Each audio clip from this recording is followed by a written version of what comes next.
Shalom Bapak Ibu yang terkasih. Mari kita refleksi diri sejenak bersama Tuhan.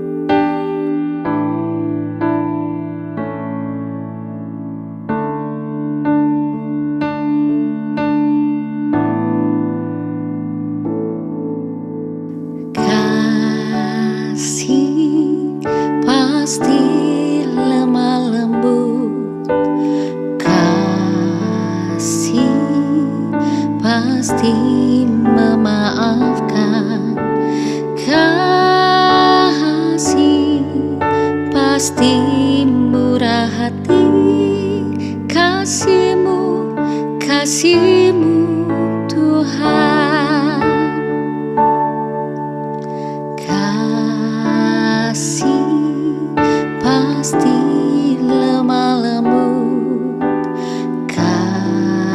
kasih pasti memaafkan, kasih pasti murah hati, kasih-Mu Tuhan. Ajarilah kami ini saling mengasihi, ajarilah kami ini saling mengampuni, ajarilah kami ini kasih-Mu ya Tuhan, kasih-Mu kudus tiada batasnya. Firman Tuhan pada malam hari ini terambil dari 2 Raja-Raja 5 ayat 1 hingga 4. Naaman, panglima Raja Aram, adalah seorang terpandang di hadapan tuannya dan sangat disayangi. Sebab oleh dia Tuhan telah memberikan kemenangan kepada orang Aram.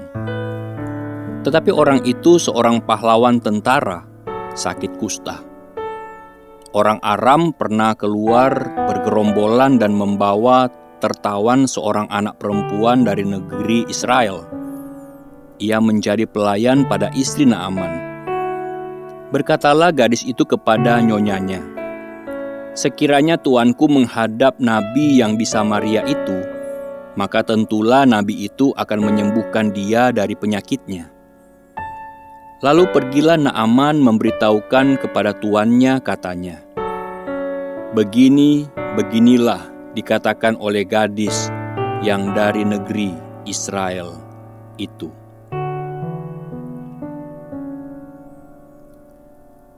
Beberapa waktu lalu saya membacakan kisah Naaman kepada anak saya.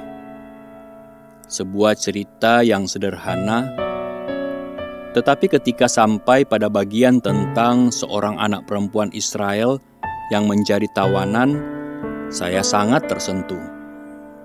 Anak ini jauh dari rumahnya, hidup sebagai pelayan di negeri asing.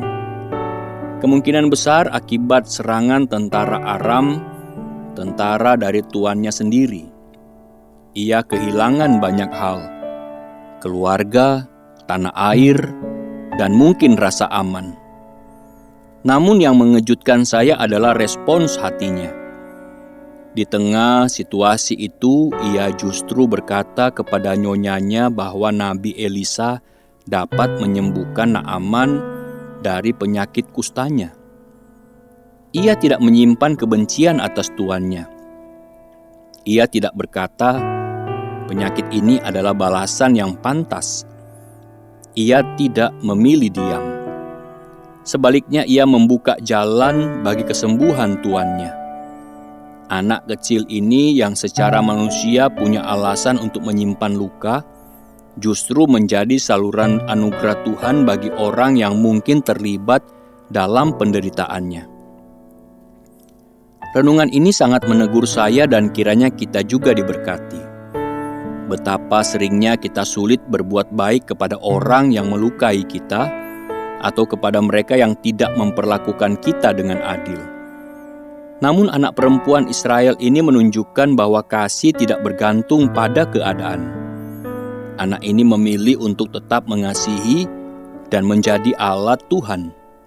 bahkan di tengah luka. Bapak, Ibu, Saudara, kiranya Tuhan membentuk hati kita seperti anak ini. Hati yang tidak dikuasai kepahitan, tetapi tetap terbuka untuk menjadi saluran kasih-Nya. Tuhan yang penuh kasih, malam ini aku datang kepadamu membawa segala pengalaman hari ini, termasuk luka, kekecewaan, dan hal-hal yang mungkin sulit kulupakan. Seringkali hatiku ingin membalas, menjauh, atau menyimpan kepahitan terhadap orang lain. Namun melalui firman-Mu, Engkau mengingatkanku untuk memiliki hati yang tetap mengasihi, bahkan di tengah luka. Tuhan, lembutkanlah hatiku. Tolong aku melepaskan kepahitan dan memberi ruang bagi kasih-Mu bekerja di dalam diriku. Ajari aku untuk tetap berbuat baik, bahkan kepada mereka yang mungkin telah menyakitiku. Pakailah hidupku sekecil apapun, menjadi saluran anugerah-Mu bagi orang lain. Malam ini aku menyerahkan hatiku kepadamu dan beristirahat dalam damai-Mu. Dalam nama Tuhan Yesus, aku berdoa. Amin. Ajarilah kami ini saling mengasihi. Ajarilah kami ini saling mengampuni. Ajarilah kami ini kasih-Mu ya Tuhan. Kasih-Mu kudus tiada batasnya. Selamat malam, selamat beristirahat. Tuhan Yesus memberkati.